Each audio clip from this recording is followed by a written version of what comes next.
Hello there, and welcome to the first video on my new channel Bujo in Colour. And my name is Jenny D, and I've been using a bullet journal now for about 5 months, and I found it very useful for lots of different things, and I wanted to pass on the things that I've learnt through these videos and perhaps help some other people out there who might need some tips.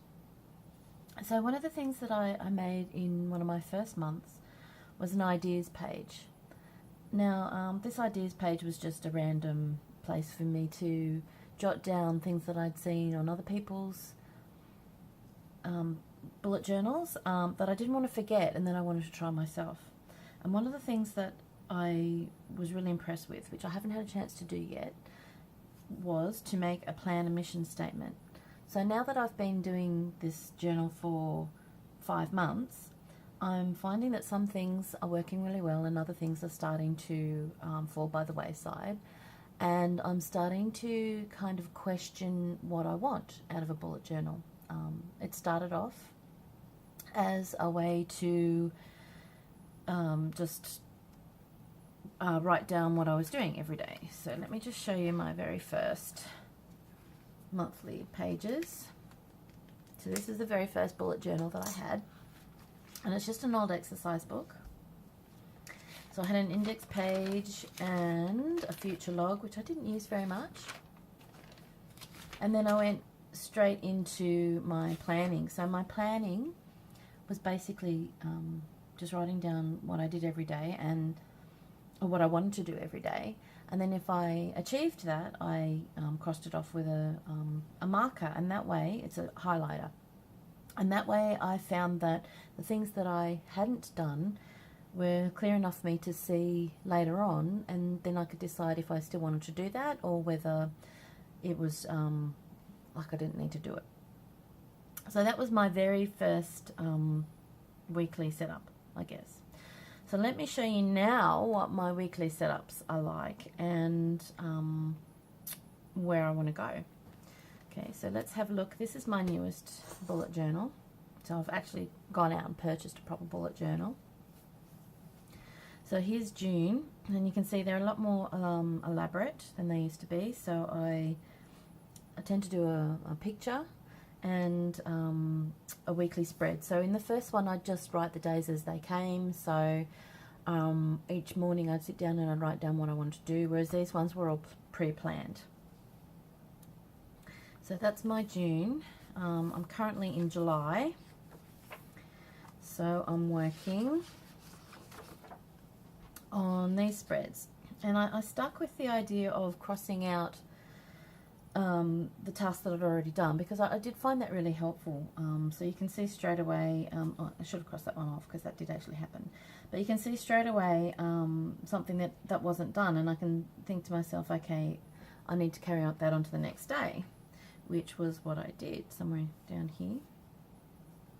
And yeah, so you can see straight away the things that weren't achieved, and then I can put them on to the next pages. I shied away from the highlighter because I just found that it made my pages look a bit tacky, and I really wanted to keep the theme sort of happening. So this is this week's spread, and I haven't actually started crossing off things that I have already done. And sometimes, like for today, I've got to do a habits page video. Well, I've kind of changed my mind about that one, so I will probably sort of write next to it what I did actually do and still cross it off. So yeah, they're a lot more elaborate. They take a lot more time to set up, but I'm finding, because I'm being very creative and very artistic in my journal, I use it every day. I look forward to filling in my habit trackers. Okay, so here's my habit trackers, and I guess some of them aren't even trackers, they're just kind of like pages that I fill in as I go. So I have a mood tracker, and I find that really useful. It helps me see that, yeah, most of the days, I used to think that I was kind of a very anxious person and a person who got sad a lot, And when I tracked my moods, I found that in actual fact I had lots and lots of happy days and lots of days where I was feeling okay. So I've continued to track my mood because it reminds me that even if, okay, maybe I do have a few little bad patches in there still, but they're small compared to the entire month.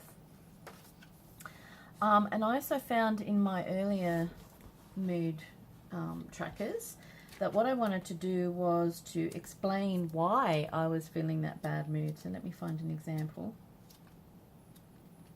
somewhere in here.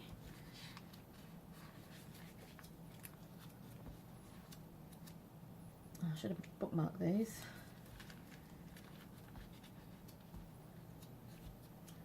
Okay, so here was my mood page for May. And I found when I had a bad day, I wanted to tell myself why I'd had a bad day.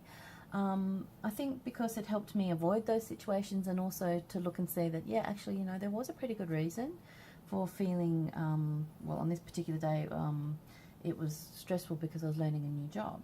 And most of them on this mood tracker are actually because I was learning a new job. So all these bits that are green, which was my my anxious colour, they stick out straight away. And then I sort of wrote next to them, okay, I was having a bad day because I was learning my new job.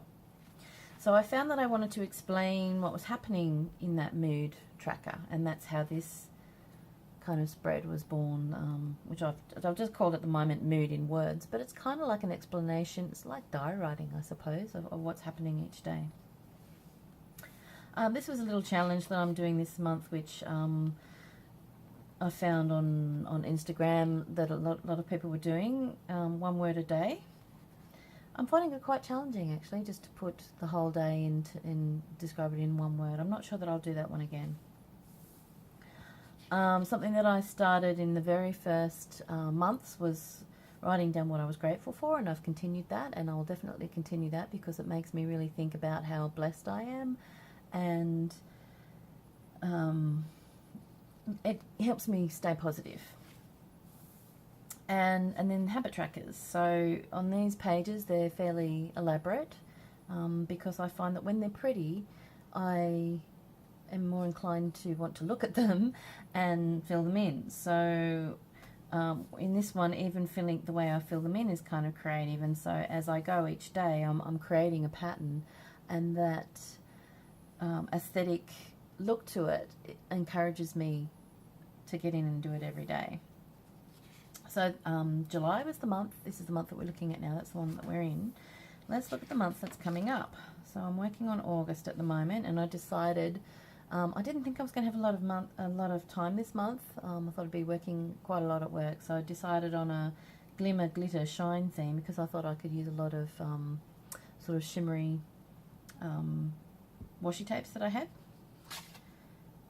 So I haven't started yet. I've continued with the daily overview because I find that really helpful. It's really good for seeing when I've got doctor's appointments. I don't forget doctor's appointments anymore. I used to be terrible about forgetting them, and then I'd sort of remember when I got a confirmation, and I wasn't able to plan very well.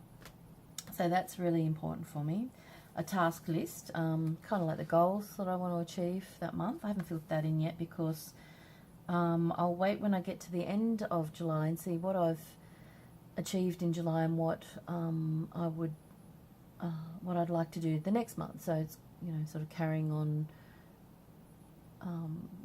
working towards my yearly goals step by step. So here's my first week in August, and yeah, it's probably not as elaborate as I have been because I was using this glittery washi tape. Because yeah, I just haven't as much time to do arty kind of things. So this is week 3 and 4 in August, week 5 in August, and I had a little bit more time this day, so I had a little bit more time to play around. And I found, as well as all the weekly and daily tracking, I found that I wanted to do a review at the end of the month, just to sort of remind myself about all the really nice things that happened. So far, I haven't felt the need to sort of stress negative things that have happened in that month, so it's more like a highlight reel than just a memory thing. So that's definitely something I'm going to continue in my journal. I'm still doing my mood page. I'm still finding that fun to track, and it's helping me to stay positive. And there's my my mood in words, so that when I put down that I've had a really stressful day, I can go back into this later on and see, oh, okay, that's why it was stressful. And my gratitude page, and that's as far as I've gotten this month. But I will also do a habit tracker and an exercise tracker and my weight tracker. I'm having lots and lots of problems with my weight because of menopause, yay. So I'm just trying to keep track of it, and that does encourage me to eat better, I think, when I've got to actually write it down and be accountable to it. So I hope this little insight into my bullet journal helps. I may do a page later on just to sort of say, to really pinpoint what I like, what I use, and what I don't use. And it really, a bullet journal is a very personal thing. These things work for me because I'm very creative. You might not be a creative person. You might just want something very minimal and straightforward. And I will go back into that in another video later on as to styles of journal and how you can make your journal work for you. So far mine's working really well, and I'm quite impressed that I've stuck with it for 5 months. I do tend to be the sort of person that starts things, and if they're really, really long term, I'll be really keen on them for a couple of months, and then I'll put them aside and do something else. So I think the reason that this is working so well for me is because I've gone with the creative look of it. So I get my creative fill each day. I'm working in something that I find aesthetically appealing, but it's also, it's not just art that I do every day. It's art with a purpose. It's really, really helping me keep track of the days that I'm working, appointments, tasks that I need to do, breaking those tasks down into smaller points, and making sure that I get those tasks done by ticking them off at the end of the day. So I hope you've enjoyed this video. If you would like to see future videos, could you please like and subscribe? Thank you.